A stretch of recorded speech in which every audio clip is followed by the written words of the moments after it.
എല്ലാവർക്കും സ്വാഗതം. പിന്നെ ഇന്നത്തെ വിഷയം, ആത്മാവിന് ഐഡൻറ്റിറ്റി ഉണ്ടോ, ഒരു വ്യക്തിത്വം ഉണ്ടോ? നമ്മളിപ്പോൾ പിന്നെ നമ്മളെ കാണാം, ഇപ്പോൾ ഞാനെന്നൊരു വ്യക്തി, അപ്പോൾ എനിക്കൊരു ബോഡി ഉണ്ട്, എനിക്കൊരു ഐഡൻറ്റിറ്റി ഉണ്ട്. ഐഡൻറ്റിറ്റി എന്ന് പറഞ്ഞാൽ ID കാർഡ് ഉണ്ടാവും. ഫോർ എക്സാമ്പിൾ, ഇന്ന പേര്, ഇന്ന ജാതി, ഇന്ന മെയിലോ ഫീമെയിൽ, ഇന്ന മുഖം. അപ്പോൾ ആ മുഖമാണ് നമ്മുടെ ഒക്കെ ഐഡൻറ്റിറ്റി, അല്ലേ?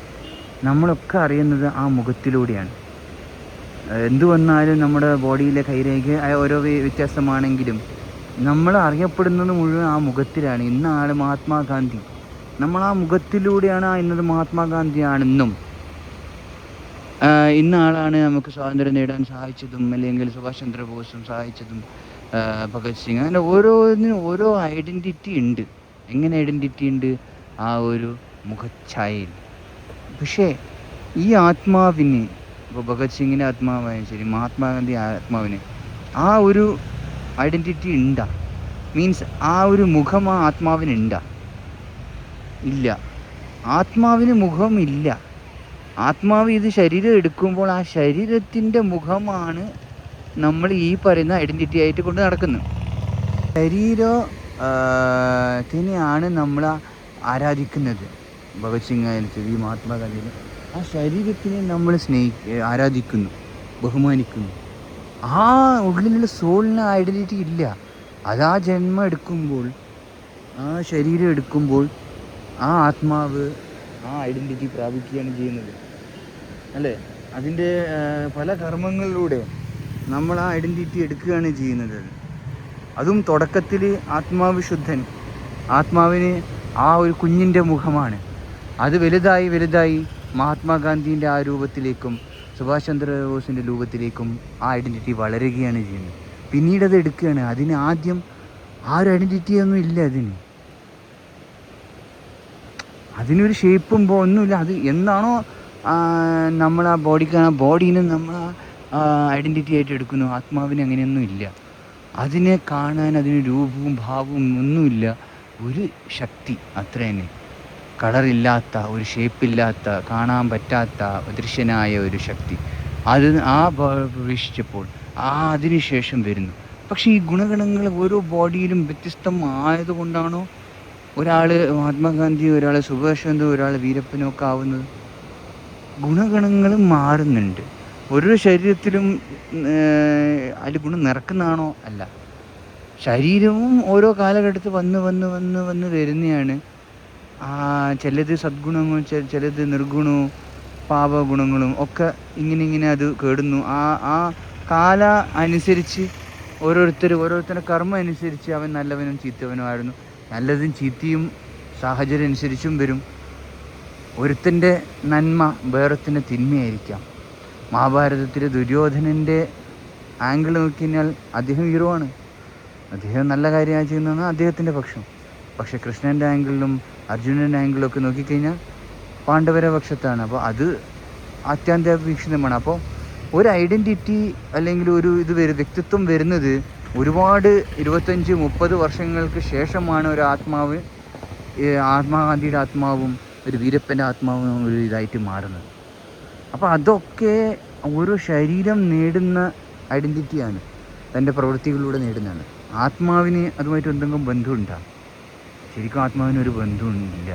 പക്ഷേ നമ്മൾ ഓരോരുത്തർ ജീവിതത്തിൽ പല സാഹചര്യങ്ങളും പെട്ട്, ചിലവരിപ്പോൾ മഹാത്മാഗാന്ധിയായാലും ശരി, സുഭാഷ് ചന്ദ്രബോസ് ആയാലും ശരി, അവർ സ്വാതന്ത്ര്യ സമരത്തിൻ്റെ സാഹചര്യത്തിൽ വന്ന് പെട്ടതുകൊണ്ട് അവർ ആ കർമ്മം ചെയ്യാനും അങ്ങനെ ഒരു ബന്ധം. അപ്പോൾ ഇതിൻ്റെ അത്യന്തികമായ ലക്ഷ്യം അത് ഉണ്ടോ ഇല്ലയോ എന്നുള്ളത് ആ ആത്മാവിന് ആ ലക്ഷ്യം ചിലപ്പോൾ ഉണ്ടായി കാണും, അല്ലേ? എല്ലാവർക്കും സുഭാഷ് ചന്ദ്രബോസും മഹാത്മാഗാന്ധിയൊന്നും ആവാൻ പറ്റുന്നില്ല. അവൻ ഒത്തിരി പേരങ്ങ് ജനിച്ചിട്ടുണ്ട് ആ കാലഘട്ടത്തിൽ. പക്ഷെ ആർക്കും ഇത് പറ്റിയില്ല. ഒരു ഐഡൻറ്റിറ്റി ഇല്ലാതെ വന്ന ഒരു ആത്മാവിന് ആ ശരീരത്തിൽ ഒരു കുഞ്ഞു ഭാവിയായിട്ട് വരുമ്പം തന്നെ ഒരിക്കലും അദ്ദേഹം ഒരു വലിയൊരു ഫ്രീഡം ഫൈറ്റർ ആവുന്നത് ആത്മാവിന് ആദ്യമേ പ്ലാൻ ഉണ്ടായിരുന്നു? ഒരു കുഞ്ഞിനെ നോക്കിക്കഴിഞ്ഞാൽ നമുക്ക് ആ കുഞ്ഞിനൊന്നും അറിയത്തില്ല, അല്ലേ? ഒരാത്മാവ് ജനിക്കുമ്പോൾ ആ തുടക്കത്തിൽ തന്നെ ചിലപ്പോൾ വളരും തോറും ചിലവർ അതിൻ്റെ ഗുണങ്ങൾ കാണിക്കാറുണ്ട്. പക്ഷെ ആ ഗുണങ്ങളെല്ലാം നമ്മൾ കേട്ട് ഇപ്പോൾ സുഭാഷ് ചന്ദ്രബോസായാലും മഹാത്മാഗാന്ധിയായാലും തുടക്കത്തിലൊന്നും അവരുദ്ദേശിച്ചിട്ടില്ല ഇന്ന ആളാവും. അവർ പഠിച്ച് വളർന്ന് വരുമ്പോൾ അവർ കണ്ട സാഹചര്യം കാണുമ്പോൾ എനിക്കും സ്വാതന്ത്ര്യത്തിൽ പങ്കെടുക്കാം എന്നൊരു ചിന്തകൾ ഇങ്ങനെ കേട്ടിട്ട് വരുന്നു. ചിലവർ ജനിച്ച പാടന്നെ, ചില ജന്മങ്ങൾ ജനിച്ച പാടന്നെ എനിക്ക് ഒരു പ്രത്യേക താല്പര്യം എന്ന വിഷയത്തിനോട് കാണിക്കുന്നുണ്ട്. അപ്പോൾ അത് ചിലപ്പോൾ ഈ ആത്മാവിന് ആദ്യമേ ഉദ്ദേശം ഉണ്ടായിക്കാണും ഇവനെ ഇങ്ങനെ ആക്കി മാറ്റണം അല്ലേ. പക്ഷേ ഭൂരിഭാഗം ആളുകളും അവനവൻ്റെ സാഹചര്യം കേട്ടും കണ്ടും പഠിച്ചും വളർന്നിട്ടാണ് അത് ആവുന്നത്. അതൊരിക്കലും ജനിച്ച ഒരു കുഞ്ഞിന് ഒരു ശൂന്യതയാണുള്ളത് ശരിക്കും പറഞ്ഞാൽ. അവൻ്റെ മനസ്സിൽ, ആ കുഞ്ഞിൻ്റെ മനസ്സിൽ ഒന്നുമില്ല. അപ്പോൾ ആത്മാവിന് ഒന്നുമില്ല ശരിക്കും പറഞ്ഞാൽ. പിന്നീട് ആത്മാവിന് അല്ലെങ്കിൽ ബോഡിക്ക് മനസ്സിന് ശരീരത്തിന് തോന്നുന്ന ഓരോ ചിന്തകളിൽ നിന്നാണ് അവന് തൻ്റെ ലക്ഷ്യസ്ഥാനം തീരുമാനിക്കുന്നത്. ഇതാണ് എൻ്റെ ലക്ഷ്യം എന്ന്.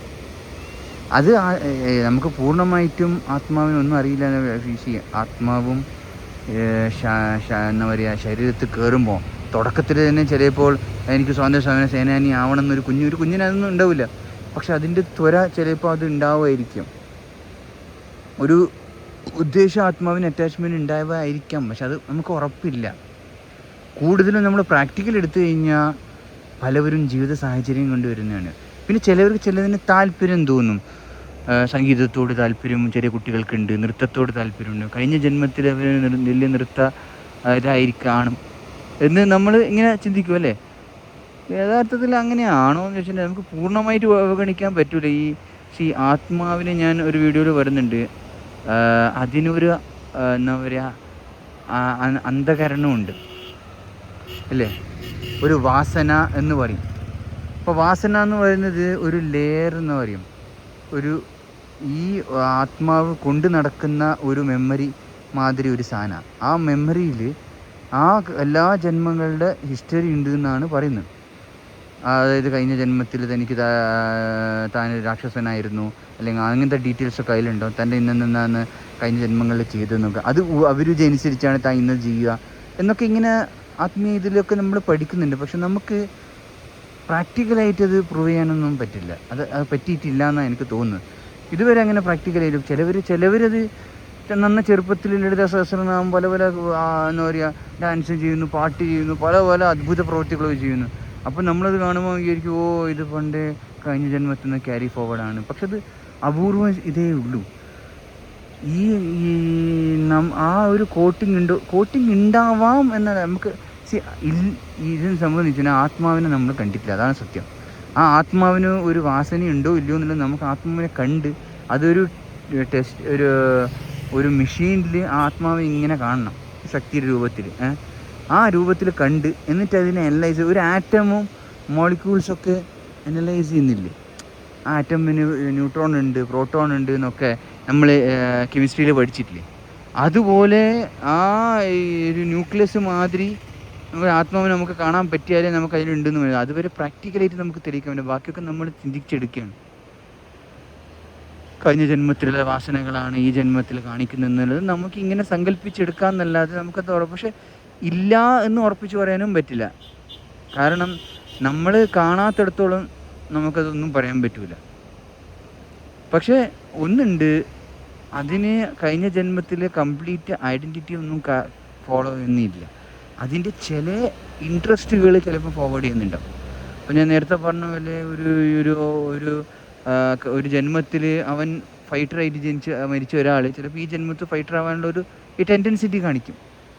ആവണമെന്നില്ല, അവന് സാഹചര്യം അനുസരിച്ച് ആ ടെൻഡൻസിറ്റി ചിലപ്പോൾ ഒരു അഭിരുചി ചിലപ്പോൾ ഫോർവേഡ് ചെയ്യുന്നതായിട്ട് പല എക്സാമ്പിളും നമ്മൾ കാണുന്നുണ്ട്. പക്ഷേ ആ ജന്മം ഈ ജന്മവുമായിട്ട് ബന്ധമില്ല എന്നാണ് എൻ്റെ ഒരു തോന്നൽ. ചിലപ്പോൾ അത് ഈ വാസന രൂപത്തിൽ ഉണ്ട്. പക്ഷേ സത്യം എന്ന് പറഞ്ഞാൽ ഇത് ഉണ്ടോ ഇല്ലയോ എന്ന് നമ്മൾ ആലോചിച്ചിട്ട് തലപുണ്ണാക്കിയിട്ട് കാര്യമില്ല. കാരണം ഇതും ആയിട്ട് നമുക്ക് കണക്ട് ചെയ്യാൻ പറ്റുന്നില്ല. അതിൻ്റെ അഭിരുചികളും അതിൻ്റെ താല്പര്യങ്ങളും നമ്മൾ ഈ ജന്മം ക്യാരി ഫോർവേഡ് ചെയ്യുന്നുണ്ട് എന്ന് വരുത്തുക. ഉണ്ട്, നമുക്കത് കാണുന്നില്ല, പക്ഷെ അത് ഉണ്ടെന്ന് വിചാരിക്കുക. ഉണ്ടിൻ്റെ അത് പ്രസക്തി ഇല്ലല്ലോ. കാരണം നമ്മൾ അതിൽ അഭിരുചി മാത്രമേ നമ്മൾ ഈ ലോകത്ത് ഈ ജന്മത്തെ കൊണ്ടുവരുന്നുള്ളൂ. നമ്മൾ കഴിഞ്ഞ ജന്മം മഹാത്മാഗാന്ധിയാണെന്ന് കരുതിയിട്ട് ഈ ജന്മം നമുക്ക് അതിൻ്റെ ക്രെഡിറ്റ് ഒന്നും കൊണ്ടുപോകാൻ പറ്റുന്നില്ല. അപ്പോൾ അത് എന്ന് വെച്ച് കഴിഞ്ഞാൽ അതിൻ്റെ ഒരു ടേസ്റ്റ് ഈ ജന്മം നമ്മൾ കാണിക്കും. അതായത് ഈ ജന്മവും നമ്മൾ ചിലപ്പോൾ എന്താ പറയുക, നമുക്ക് ഒരു സ്വാതന്ത്ര്യ സമരം ചെയ്യാനുള്ള ഒരു ഫൈറ്ററിൻ്റെ മനോഭാവം നമുക്കുണ്ടാവും. പക്ഷേ ഈ ജന്മം ചെയ്യുന്നത് ആ ജന്മത്തിൻ്റെ ക്രെഡിറ്റ് ഒന്നും കൊണ്ടുപോകില്ല എനിക്ക് തോന്നുന്നു. ഈ ജന്മം ഈ ജന്മത്തിൽ ചെയ്ത പ്രവൃത്തികളും നമ്മൾ നോക്കും. ആ രീതി അനുസരിച്ചാണ് നമുക്കൊരു ഐഡൻറ്റിറ്റി കിട്ടുന്നത്. അല്ലാതെ കഴിഞ്ഞ ജന്മത്തിൽ ഐഡൻറ്റിറ്റിയിലെ അഭിരുചി വന്നിട്ടും കാര്യമില്ലല്ലോ. അതിൻ്റെ എന്താ പറയുക, മഹാത്മാഗാന്ധി 0.0 സെക്കൻഡ് വേർഷൻ ഒന്നും ഈ ജന്മം നമുക്ക് പറ്റില്ല അല്ലേ. കഴിഞ്ഞ ജന്മം വീരപ്പനാന്ന് കരുതിയിട്ട് ഈ ജന്മം നമ്മൾ വില്ലൻ്റെ ഒരു ടേസ്റ്റ് കാണിക്കുമെങ്കിലും ഞാൻ കഴിഞ്ഞ ജന്മത്തിൽ വീരപ്പനായിരുന്നു എന്ന് പറയാൻ നമുക്കൊണ്ട് പറ്റുമോ? ഇല്ല. അതൊക്കെ തെളിയിക്കാനൊന്നും പറ്റൂല. ആരും വിശ്വസിക്കില്ല. ആരും തെളിയിക്കാനും പ്രൂഫൊന്നും ഏടിയില്ല. There is no connection previous life. അപ്പോൾ യഥാർത്ഥത്തിൽ അത് ഉണ്ടോ, അതിൻ്റെ വാസന ഉണ്ടോ ഇല്ലയോ ഡസൻറ്റ് മാറ്റർ. നമ്മുടെ ഐഡൻറ്റിറ്റി ശരിക്കും പറഞ്ഞാൽ ഈ ശരീരമായിട്ട് ബന്ധപ്പെട്ടത്. ആത്മാവിന് ഐഡൻറ്റിറ്റി ഇല്ല, അതാണ് സത്യം. ഉണ്ടോ ഇല്ലെങ്കിൽ പ്രസക്തി ഇല്ല എന്നാണ് അത്. ദർ ഇസ് നോ കാരണം അതിന് ഐഡൻറ്റിറ്റി ഉണ്ടെങ്കിൽ തന്നെ ഒരേ ആത്മാവാണ് പല ശരീരം എടുത്തെടുത്ത് പോകുന്നുണ്ടെങ്കിൽ തന്നെ അത് ഡസൻറ്റ് മാറ്റർ. കാരണം ഓരോ ലൈഫ് എടുക്കുമ്പോഴും അതിന് ഫ്രഷ് സ്റ്റാർട്ടിങ്ങാണ് വരുന്നത്. ശരീരത്തിന് കുഞ്ഞു ഭാവിയിൽ നിന്ന് പിന്നെ മരണം വരെയായിട്ട് പുതിയൊരു ഐഡൻറ്റിറ്റി എടുക്കുകയാണ് ചെയ്യുന്നത്. ആത്മാവിന് ഒരു യുണീക്ക് ഐഡൻറ്റിറ്റി എല്ലാ കാലഘട്ടത്തിലും വരുന്നില്ല. അതിൻ്റെ ഒരു വാസന ചിലപ്പോൾ ക്യാരി ഫോർവേഡ് ഉണ്ടെങ്കിൽ പറഞ്ഞു വരുന്നത്, ഓരോ ജന്മം നമ്മൾ ഒരു രാക്ഷസനായി ജനിച്ചിട്ട് അടുത്ത ജന്മത്തിൽ ചിലപ്പോൾ അതിൻ്റെ മോശ ഗുണങ്ങൾ നമ്മൾ കാണിക്കുമെങ്കിലും സാഹചര്യം അനുസരിച്ച് നമുക്ക് മാറ്റാം.